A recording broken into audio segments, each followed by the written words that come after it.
이스라엘 백성들은 하나님의 거룩한 목적, 계획, 그 뜻을 위해서 하나님이 특별히 구속한, 구별한 민족이었습니다. 우리가 아는 대로 믿음의 조상 아브라함을 선택하신 하나님이 그 아브라함의 아들 이삭, 그 아들 야곱, 야곱의 여러 아들들 중에 요셉을 먼저 하나님은 애굽에 팔려가게 하셔서 요셉으로 인하여 야곱과 그의 자녀들 70명이 당시의 근동 지역에 가장 기름지고 자연환경이 좋은 나일강 삼각주 고센이라는 땅에 이주시켜서 머물러 살게 했습니다. 400년이라는 세월이 지나면서 하나님은 그 택한 백성들을 얼마나 철저하게 지켜주고 보호했던지 70명으로 시작된 아브라함의 자손들이 200만이라고 하는 한 민족이 되어졌습니다.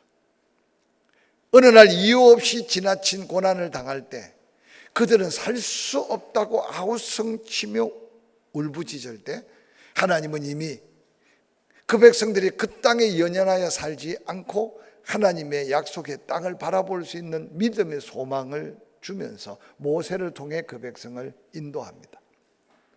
그래서 창세기 후반절에 시작된 하나님의 백성의 태동이 출애굽기라고 하는 놀라운 말씀으로 그 애굽에서 그 민족이 하나님의 은혜로 구원받아 나오는 장면은 너무나 장관입니다.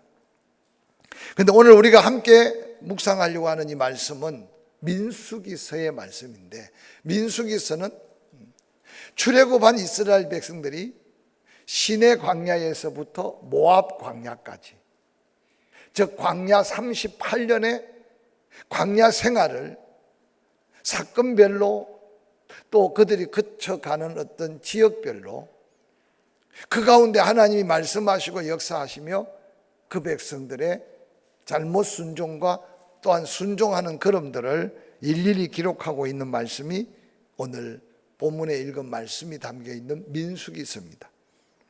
이 민수기서의 이름은 말 그대로 하나님이 택한 민족의 숫자를 세웠다. 그래서 민수기라고 기록하고 있는데 그 숫자를 센 게 중요합니다. 그 백성들이 출애굽을 해서 홍해를 가르고 마라, 엘림, 르비딤, 그리고 시내 광야에 진을 칩니다. 그래서 시내 광야에서 처음 출애굽하여 나온 백성들 가운데 싸움에 참여할 수 있는, 즉 장정으로 성숙한 성인들 숫자를 헤아리기 시작했는데 그 숫자가 60만 3,550명이었습니다.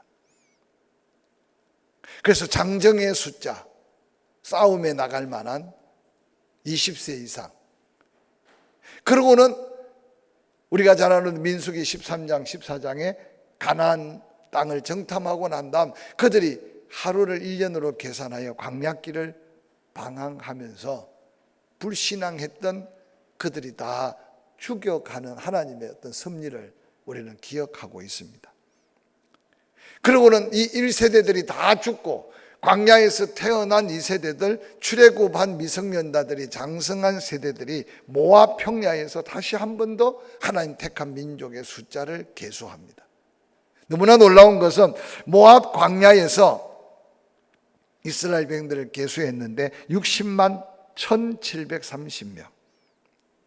처음 출애굽한 그 숫자보다는 조금 줄여들었지만 큰 숫자 60만을 하나님 다시 믿음의 사람으로 세워서 약속의 땅 가나안 땅으로 가는, 그래서 그 중요한 두 번의 그 이스라엘 백성들의 숫자를 센 그것을 제목 삼아 민수기서라고 이름을 붙였습니다.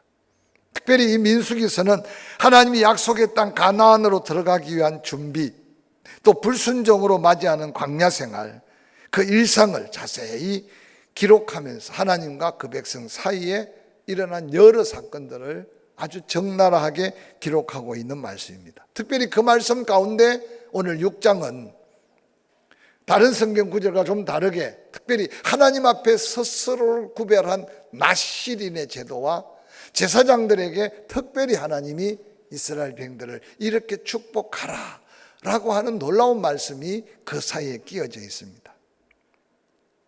특별히 모세에게 아론과 그 아들들, 즉 제사장들에게 내 이름으로 이스라엘 자손들에게 축복해라. 그러면 내가 그들을 축복하겠다는 이 말씀은 신구약 성경 곳곳에 하나님은 축복하기를 기뻐하시는 하나님, 하나님은 은혜 베푸시기를 기뻐하는 하나님이지만 택한 백성들에게 구체적으로 내 이름으로 그들을 향하여 축복하면 내가 그들을 복 주겠다는 너무나 생생하고 구체적인 이 약속은 모든 믿는 자, 모든 택함 받은 하나님의 백성들에게 주어진 축복입니다. 출애굽기 20장 24절에 보면 이런 말씀이 기록되고 있습니다. 내가 토단을 쌓고 그 위에 내 양과 소로 내 번제와 화목제를 드리라. 내가 내 이름을 기념하게 하는 모든 곳에서 내게 임하여 복을 주리라 라고 말씀하셨습니다. 즉 하나님 앞에 예물을 구별하고 하나님이 그 이름을 영화롭게 하는 그 자리에 하나님이 친히 예배하는 그들, 제물을 드리는 그들에게 하나님이 임하여서 그들에게 복을 주겠다고 약속하신 이 말씀은 하나님이 택한 백성들에게 축복할 수 있는 때 축복하시는 장소가 있다는 사실을 분명히 구별짓고 있습니다. 오늘 우리가 토단을 쌓고 양과 소로 번제와 화목제를 드리지 못하지만 사도 바울은 너희 몸을 산 제물로 하나님이 기뻐하시는 거룩한 산 예배를 드리라고 말했습니다. 이제는 예수 그리스도께서 하나님과 우리 사이에 죄악으로 멀어졌던 그 관계 속에 당신이 중보가 되어서 이제 우리가 언제든지 우리의 삶을 통해 감격과 감사로 예배하는 그곳은 곧 하나님이 임재하는 곳이고, 할렐루야, 예수 그리스도의 이름으로 기도하면 응답되는 곳이고, 그 이름으로 하나님을 찬양하고 경배할 때 축복하신 하나님이 함께한다는 사실을 기억해 가면서 우리의 일상이 이 약속한 하나님의 축복의 놀라운 주인공들이 되는 삶을 도전할 수 있기를 주의 이름으로 간절히 축원합니다. 그러면서 오늘 특별히 축복하시는 분이 누구냐? 바로 여호와 하나님이다. 그러면서 모세에게 말합니다. 제사장들에게 분명히 말씀을 전해라. 내 이름으로 너희가 복을 비는 거지 너희가 복을 빌면 복이 임한다고 생각하지 말라고 말합니다. 제사장들에게 축복에 대한 권한을 주되 축복하시는 분이 하나님이라는 사실을 분명하게 말씀짓고 있는 이 말씀은 오늘 이 땅에 많은 사람들이 은혜를 구하고 축복을 구합니다. 근데 자칫 잘못해서 사람에게 머리를 숙이거나 뭔가 어떤 다른 권위 앞에 머리를 숙이지 말라는 겁니다. 바로 인간을 축복할 수 있는 분은 오직 모세에게 말씀하신 내 이름 여호와 하나님이라는 사실을 말씀해 주고 있음을 기억하시기를 주의 이름으로 간절히 축원합니다. 광야 생활을 시작하면서 모세에게 주셨던 이 말씀은요, 힘들고 지친 광야 생활 속에 이스라엘 백성들은 얼마나 큰 위로와 소망이 되었을까 한번 상상해 보시기 바랍니다. 가나안 땅에 들어가서 하나님이 이 말씀을 주신 게 아니라는 거예요. 광야 생활, 시내 광야에서 본격적으로 광야 생활을 시작할 때 하나님께서는 그 백성들에게 먼저 축복을 약속하셨고, 축복의 권한이 있는 제사장들에게 축복하면 하나님이 내 이름으로 복을 빈 그들에게 복을 주겠다는 이 약속은 앞으로 펼쳐질 광야 생활에 죽어가고 또 망하여 가는 자리지만, 그러나 그 가운데 축복하신 하나님은 늘 우리와 함께 하신다. 우리에게 약속한 이 복을 주실 분이 하나님이라는 사실을 믿고 소망 가운데 인내하는 이 광야 생활을 한번 상상해 보시기 바랍니다. 그러므로 우리가 신앙생활 하면서 좋은 일만 있으면 예수 못 믿을 사람 어디 있어요?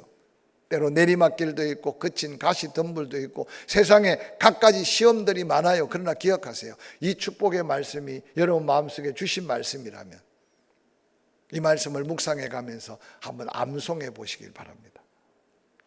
민수기 6장 23절은 그렇게 말합니다. 아론과 그의 아들들에게 말하여 이르기를 너희는 이스라엘 자손을 위하여 이렇게 축복하여 일러라. 24절 여호와는, 잊지 말아야 될 첫 번째 단어가 여호와는 내게 복을 주시고 너를 지키시기를 원한다. 한번 따라합시다. 여호와는 나에게 복을 주시고 나를 지키시기를 원한다.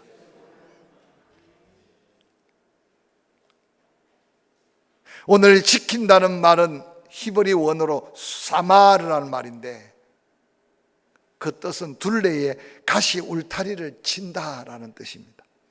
악한 것들이 얼씬 못하게 우리의 삶의 주변에 가시 울타리를 친다. 좀 더 직역해 보면 세심하고도 철저한 보호와 보존, 전능하신 하나님이 주의 깊게 일거수일투족의 관심을 가지고 악한 세력으로부터 가난, 재앙, 각종 질병, 전쟁으로부터 보호해 주신다라고 하는 의미가 바로 지켜주시는 축복의 하나님의 축복의 약속입니다. 오늘 우리가 정말 모든 삶에 두렵고 때로는 무섭고 걱정스럽고 염려되고 근심되는 그 모든 일들 가운데 이 축복의 약속이 내게 믿음이 되고 확신이 된다면 두려움보다는 기도가 되고, 할렐루야, 낙심하고 실망하기보다는 하나님이 이 다음 어떻게 역사하실까 소망의 믿음이 새로워지고, 지금 혹이라도 잃어버리고 지금 혹이라도 뭔가 놓쳐버린 것 같은데 하나님이 어떻게 회복하고 어떻게 다시 찾게 하실까에 대한 기대감이 생길 수 있는 게 이 축복에 대한 약속의 믿음이라는 사실을 다시 한번 기억해 보시길 바랍니다. 한번 다시 읽어볼까요? 민수기 6장 24절 시작. 여호와는 나에게 복을 주시고 나를 지키시기를 원한다. 여호와 하나님은 나를 복 주시기를 원하는데 지켜주시기를 원하는 축복. 여호와는 나를 복 주시되 지키시기를 원한다. 뭐 이 정도 했는데 암송이 안 되면 치매 초기일 수 있으니까 좀 더 노력해 보세요. 그러다 보면 기억을 지키시는 하나님, 내 생각을 지키시는 하나님, 내 믿음을 지키시는 하나님, 할렐루야. 내 삶에 그 어떤 것을도 침범하지 못하도록 나의 삶의 한 부분 한 부분을 세밀하게 관심을 갖고 지키시기를 원하는 하나님이 바로 나의 하나님, 우리의 하나님. 그러므로 내가 그 은혜 안에 머물 때 내가 누군가에게 또한 축복할 수 있다는 사실을 기억하시기 바랍니다. 모세 때는 아론과 그의 자손들, 즉 대제사장들에게만 이 축복권이 주어졌어요. 근데 예수 그리스도께서 이 땅에 오셔서 우리의 온전한 제물로 하나님과 우리 사이를 속죄해 주심으로 오늘 예수 믿고 구원받은 모든 성도들을 가르쳐 만인 제사장이라고 말씀하세요. 따라합시다. 만인 제사장. 누구든지 언제든지 하나님 앞에 직접 기도할 수 있고 예배할 수 있고 하나님 말씀을 선포할 수 있어요. 그래서 여러분 먼저 자기 자신에게 먼저 이 놀라운 축복의 말씀으로 오늘 잠을 자기 전에 거울 앞에서 이 말씀을 선포하시기 바랍니다. 여호와는 너를, 누구요? 거울 앞에 서 있는 너를 복 주시기를 원하는데 너를 지키시기를 원한다. 할렐루야. 언제까지요? 두려움이 사라질 때까지, 근심이 떠나갈 때까지, 염려가 떠나갈 때까지. 그래서 오늘 밤 내일 새벽까지 계속 이 말씀을 암송해 가면서 이 말씀이 내 말씀, 나에게 약속한 축복. 여러분에게 먼저 믿음을 주셨다면 여러분 자녀에게 잠을 재우기 전에 자라고만 하지 말고 이 말씀으로 축복하고 기도해 주시기를 주의 이름으로 간절히 축원합니다. 여호와께서 너를 복 주시기를 원하는데 지키시기를 원한다. 할렐루야. 그래서 밤새 안녕하십시오 하지 않아도 이 말씀 한 구절 붙들고 기도하고 주무시면 그 밤에도 하나님께서 갖가지 사고 위험에서 지켜주실 것을 기대하는 이 약속은 오늘 사는 우리에게도 얼마나 큰 약속인지 모릅니다. 이 은혜를 누렸던 수많은 믿음의 선조들, 그들은 이렇게 노래했습니다. 시편 121편 제가 참 좋아하는 성경 구절인데 3절부터 한번 같이 읽어볼까요? 시작. 여호와께서 너를 실족하지 아니하게 하시며 너를 지키시는 이가 졸지 아니하시리로다. 이스라엘을 지키시는 이는 졸지도 아니하시고 주무시지도 아니하시리로다. 여호와는 너를 지키시는 이시라.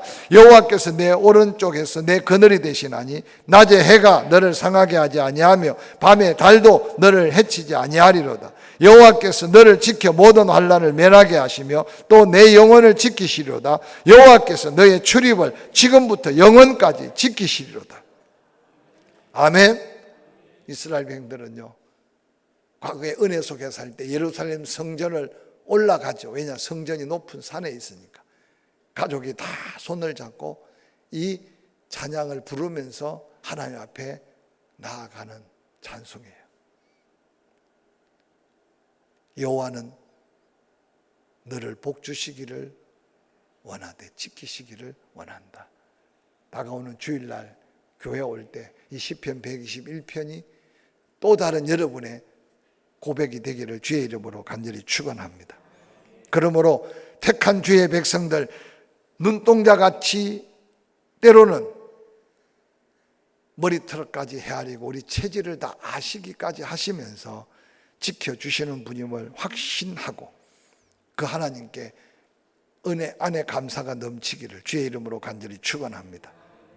뿐만 아니라 25절은 그렇게 기록합니다. 여호와는 그의 얼굴을 내게 비추사 은혜 베푸시기를 원한다. 함께 읽어볼까요? 시작. 여호와는 그의 얼굴을 내게 비추사 은혜 베푸시기를 원한다.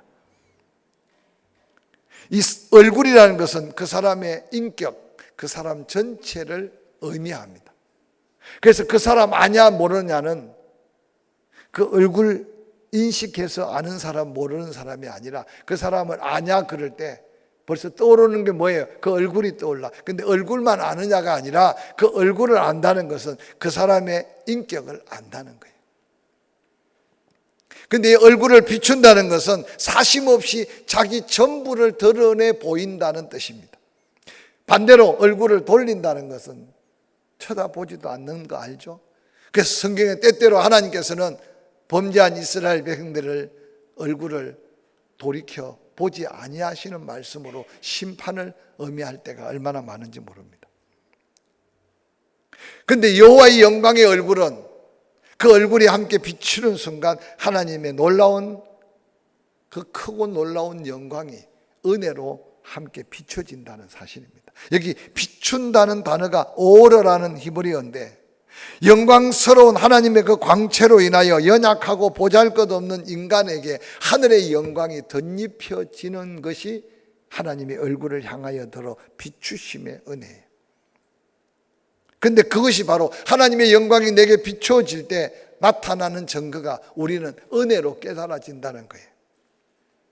그래서 하나님은 택하신 백성에게 당신의 그 권세, 당신의 그 영화로움, 당신의 그 영광스러움으로 얼굴을 비춰서 우리가 상상할 수 없는, 아니 받을 가치도 없고 받을 수 없는 크기의 하나님의 놀라운 영광을 우리가 받는 그 순간 그게 은혜라는 거죠.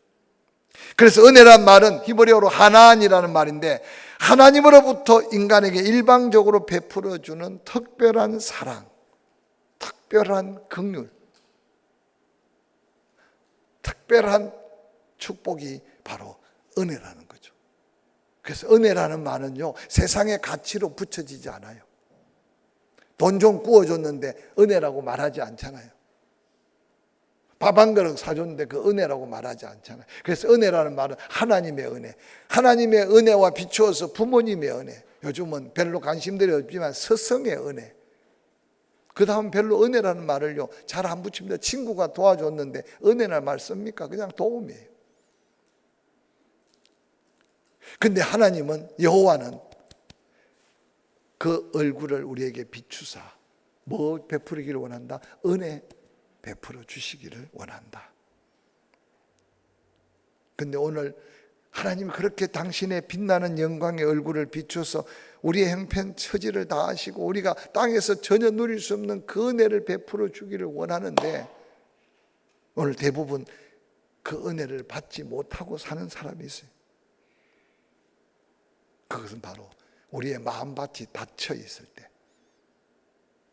하나님과 교통하지 않을 때, 즉 하나님 앞에 구하지도 않고 받은 것 감사치도 않는 하나님과 단절된 관계일 때 하나님은 안타깝게, 그래서 사도 바울은 그걸 가르쳐서 성령의 탄식하심이라고 말하고 있어요. 여러분, 은혜를 먼저 사모하시기를 주의 이름으로 간절히 축원합니다. 할렐루야.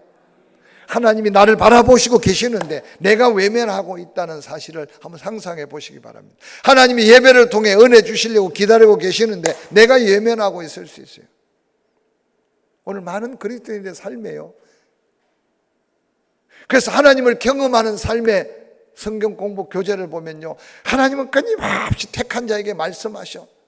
그 말씀을 깨닫고 하나님을 향하고 하나님께로 돌이키면 반드시 그 자리에 하나님을 경험할 수 있다는 거예요. 그래서 하나님을 경험하는 비결은 하나님 말씀을 깨닫고 믿음의 갈등이 오지만 그 갈등을 극복하고 하나님께로 조정해서 하나님과 내가 시선이 마주치고 얼굴이 마주치고 내 환경 삶이 하나님의 바라보심을 내가 기억할 때, 그때 그 자리가 바로 하나님이 역사하고 하나님을 경험하는 자리가 된다는 거예요. 오늘 많은 사람들이 말씀이 들리기는 해요. 하나님 말씀이 들리면 반드시 내 심령에요, 믿음의 갈등이 생겨야 돼요. 지난 주일날 우리는 추수감사절에 오늘 하나님이 모세를 통해서 하나님 백성을 축복하는 말씀이지만, 지난 주일은 느헤미야가 성전 예배가 다 망가진 그 성전을 다시 회복시키면서 하나님 내가 한 일을 기억하시고 복 주십시오 하고 간절히 구하는, 인간이 하나님께 복을 구하고 은혜를 구하는 한 장면.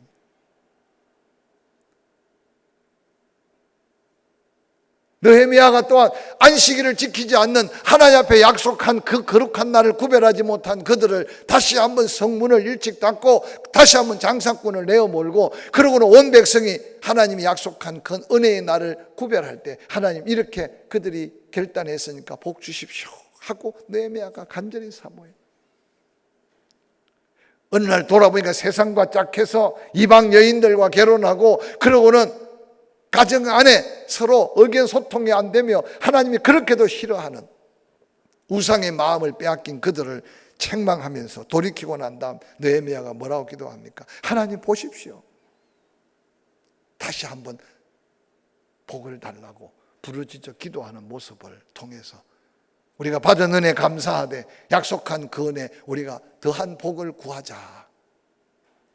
그런데 오늘 그 하나님이 복 주신다고 약속하신 이 말씀은 지난 주일 말씀과 다시 한번 영적인 세트로 삼아서 은혜 베푸시길 원하는 하나님 앞에 사모하는 마음 갖고, 때로는 귀를 기울이고 시선을 맞추고 하나님의 뜻이 내 삶의 목표가 되도록 몸부림쳐 갈 때 그 영광의 얼굴을 비추어서 아무것도 할 수 없는, 보잘것없는 내 삶에 하나님의 영광이 비추는 그 순간 치유의 광선이 일어나고, 할렐루야, 하나님의 영광이 비추는 가운데 하나님의 놀라운 은혜와 축복이 넘쳐나는 이 놀라운 축복을 다시 한번 우리가 누려가면서 우리 또한 누군가에게 그리스도의 얼굴로 그들의 얼굴을 향하여 미소 짓고 축복하면 축복의 통로가 되는 저와 여러분이 될 수 있기를 주의 이름으로 간절히 축원합니다. 마지막으로 6장 25절, 여호와는 그 얼굴을 내게로 향하여 드사 평강 주시기를 원하노라 라고 축복해라. 그러면 네가 축복한 대로 내가 복을 주겠다. 이 향하여 든다는 말은요, 여호와 하나님께서 열정적으로 계속하여 주시하여 본다는 겁니다. 그냥 얼굴을 한번 바라보고 비추는 게 아니라 열정적으로 축복하고 싶고 은혜 베풀고 싶어서, 오늘날 말하면 날 좀 보라고, 이렇게 좀 해보라고, 이렇게 좀 바라보라고 하나님께서. 엄마가 특송할 때 아이들이 왔다 갔다 하는 이유는요, 할머니 내가 여기 나와 있어요 하는 말이야. 할아버지가 안 보이니까 할아버지 내 여기 나와서 특송하는데 어디 있어요 그 말이야. 그리고 강단에 올라, 이게 예사 용기가 아닙니다. 여러분 저만할 때 강단 여기에 올라다 다니는 애들은 그냥 최소한 목사 아니고 아니면 장로가 되는 거야. 여기 애들이 아무나 올라다닙니까? 여러분 이게 몰라서 한번 여러분 손자들 다음 주일날 제가 설교하는데 너 목사님한테 가봐. 목사님 바지 한번 잡고 오면 내가 돈 준다 그래. 선물 준다 해보세요. 되는지야. 못 와요. 여기 그렇게 쉬운 자리가 아니에요. 근데 엄마 아빠가 딱 특송하고 있으니까 빼기 든든하고, 그러고는 자기들이 뭔가 지금요 감동이 온 거야. 그러니까 내가 여기 있다고 그래. 혹시 목사님이 모를까 봐 내한테 또 와가지고 사인하고 여기서 또 눈 맞추고 쳐다보고. 근데 하나님이 우리한테 그렇게 열정적으로 내가 여기 있어. 내가 널 도와주려고 그래요. 내가 너를 축복하려고 그래. 내가 너의 근심을, 내가 너의 아픔을, 내가 너의 슬픔을 내가 없애고 평안을 주려고 그래. 하나님이 좀 속된 말로 오두방정을 떨면서 열정적으로 우리 앞에 지금. 근데 우리는 여전히 뭐 세상을 기웃기웃하고 인간적인 건 만지작거리고, 거기에 혹시 뭔가 평안이 있고, 거기에 혹시 뭔가 행복이 있고, 거기에 혹시 뭔가 잘 될 게 있을까 봐 헤매이는 그 인생을 향하여 안타깝게 축복하기를 원하는 하나님의 그 모습을 오늘 모세를 통해 일깨워 주신다 그 말이에요. 자식들 키워본 부모의 마음은 조금은 이해가 될 거예요. 어리석어 못 깨닫지만 인생을 살아본 부모는 그거 안 돼 아시잖아요. 근데 안 되는 줄 모르고 해보려고 몸부림쳐요. 저도 조심스러워서 늘 기도하고 말을 아끼지만요, 제가 여기 온 지 벌써 20년이 넘어가잖아요. 이제 여러분 형편사정 그 누구보다도 기도하며 더 살필 수 있고요. 지난 목회한 세월 만난 사람만 해도 이루 헤아리기 어려운 수많은 다양한 사람들을 만났어. 그래서 다 옳은 건 아니지만 벌써 척 보면 하나님께서 또 제가 담임 목사니까 어지간하면 맞을 수 있어요. 기억하십시오. 혹시 틀리면 그냥 틀렸구나 생각하고 지나치면 되겠지만, 그러나 여러분 하나님 앞에 여러분 자신의 모습을 다시 돌아보시길 바랍니다. 저는 이 26절 말씀이 너무 귀한 말씀이야. 여호와는 그의 얼굴을 내게로 향하여 주사 열정적으로 계속 주시하여 보는 게, 그 말은 뭐냐?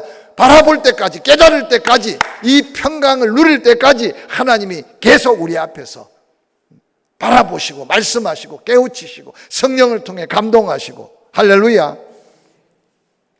여기 평강이라는 말은 단순하게 한순간에 마음이 평안해지는 정도가 아니에요. 이 평강이라는 말은 온전하게 만든다, 완전하게 완성시킨다, 이런 뜻이에요.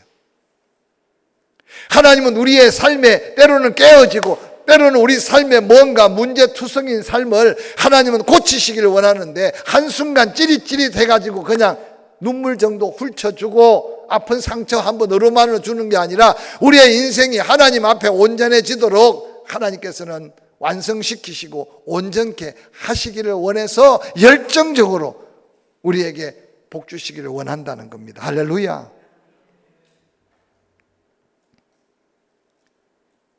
이 온전한 평강은 하나님께만 있고 하나님으로만 말미암아 가능하기 때문에, 그래서 예수 그리스도께서도 내가 너희에게 평안을 준다.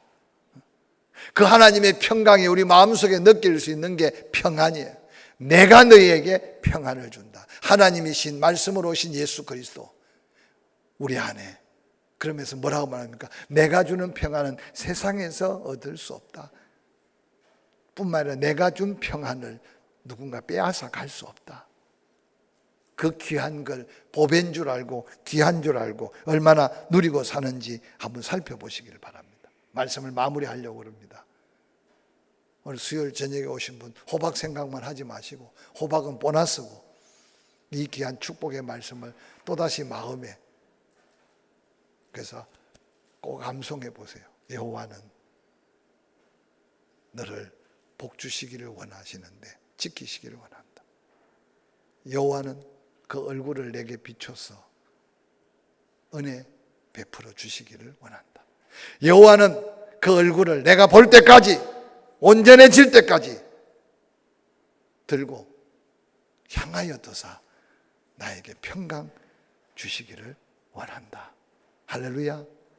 이 놀라운 약속을 마음에 담고 이 축복의 삶이 여러분이 먼저 경험하고 누구를 만나든지 이 축복을 선포할 때 이 축복이 또한 우리를 통해 축복의 통로가 될 수 있기를 주의 이름으로 간절히 축원합니다.